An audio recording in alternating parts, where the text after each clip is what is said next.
I would like to introduce our storyteller, Taylor Cahill, Old Family Stories.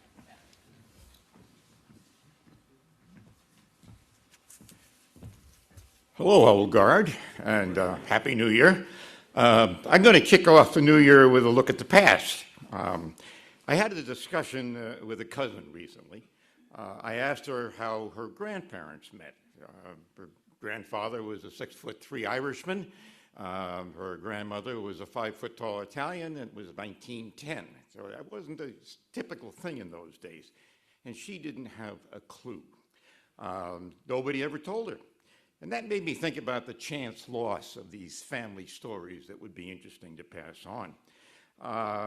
So I began to write them down for my grandkids and great-grandkids, hoping they'll survive a little longer.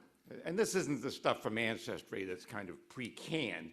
This is the stuff you would have heard when you were hanging around your aunts when they were gossiping at the kitchen table, when they forgot that we were around. So here's a couple stories in chronological order that get passed down, and incidentally, the stories that get passed down by word of mouth, they change a little bit each time they get told. So what we're going to talk about here, I can't vouch for the accuracy, but the spirit's there. So my dad's people came over from Ireland in the 1840s and 1850s. They got off their boats in Port Richmond, which is part of what is now South Philadelphia. My great-grandfather, Thomas Cahill from Cork, he got here in the later 1850s. He disembarked with his small bag of belongings, and he went looking for a place to stay. And as he began walking, he passed a group of workmen digging up the street. I don't know what they dug up those days, what they were looking for, but they dug up the street. He was outspoken, so he sat there and he started giving him advice.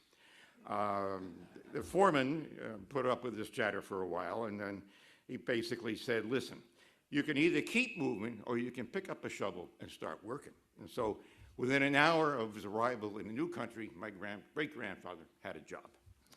And then we had another relative from about the same time. I really don't know what his name is. It's lost. He probably didn't have, because he didn't have any descendants. He came over and he began working on a railroad. He's apparently laying track. Apparently a big man. Most of my family still are. I'm the shrimp in the family. And he must have been a bit of a braggart because one day he took a bet that he could pick up a rail all by himself. Now, I'd done some side reading on the Transcontinental Railroad. A railroad rail in those days weighed about 700 pounds. So we know he didn't bet he could put it over his head. The gym rats here would agree with me. He probably did a deadlift. So as the story goes, he did, in fact, lift the rail. He then put it down, he looked around, and fell over, dead. So much for him. So then there was Catherine Shanahan. Catherine Shanahan. She's called Katie, of course. Likely a great-great-aunt. She arrived in Port Richmond, tired, hungry, broke, and she heard about a family in Philadelphia proper who were looking for a nanny. Now, Katie was young, and she didn't have many attainments, but she could read and write, and she'd taken care of her younger siblings and cousins and stuff like that. She found a way to Philadelphia and presented herself to the family. They interviewed her for a while and said that she could have the job. But they said it was important that she teach the children French. Now, Katie was an honest girl, but she was also a hungry refugee. She'd just survived a coffin ship voyage to a strange country, leaving 1 million dead behind her. We could say she probably was a little bit desperate. She didn't know French, but she did know Irish, and she wanted the job.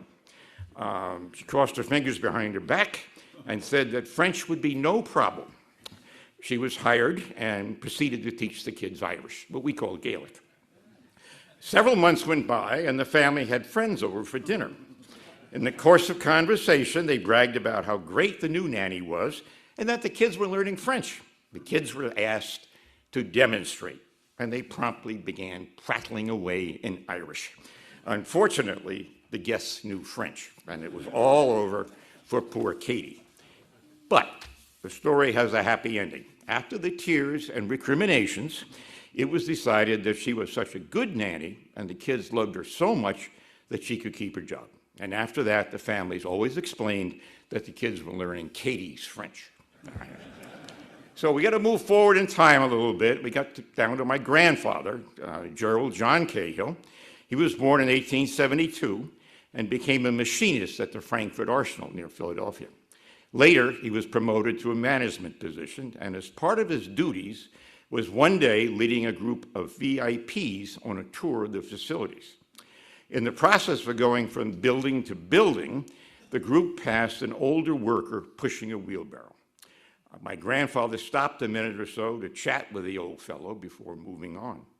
One of the VIPs is known to have commented to another person in the group that my grandfather was quite progressive, talking to common laborers like that. And the response was, well, really, he's got to. That's his dad. All right. So later the family moved to Lowell. My Uncle John joined the Coast Guard. This is about the time of World War I. He was stationed in Boston Harbor, and one weekend he was given leave. He celebrated in any number of Boston taverns, and then he hit North Station to pick up the late train to Lowell. He found the right track. The train was on it. The steam was up, but the engineer had left the cab. Uncle John was an impatient man in a hurry, so he jumped in the cab and drove the train to Lowell, all by himself. He was met by authorities and spent the night sobering up in a Lowell lockup. He was released in the morning with a lecture, but no repercussions, no mystery. The chief of police was Irish, the uncle of my Uncle John's sister Margaret's future husband. So here we go. So time is short. I'll just tell you part of the last story here. Moving forward, my mom left her small town in central Maine to work in New York in 1930. My dad had finished college at Villanova a couple of years before and had come to New York City to find work as well. And he lived with roommates in an apartment on Barrow Street, which is in Greenwich Village. My mom took a room in a small apartment on Morton Street, and they back up to each other. And by coincidence, the individual buildings backed up to each other. As my dad tells the story, one night he looked out the back window and saw my mother getting ready for bed, you know, the whole bit. And he liked what he saw. So he thought about it briefly, and he stationed himself outside Mom's building the next morning and introduced himself as she left. And if the unfinished portion of this story hadn't happened as he intended, I wouldn't have been here to tell the tales. So thank you all for listening.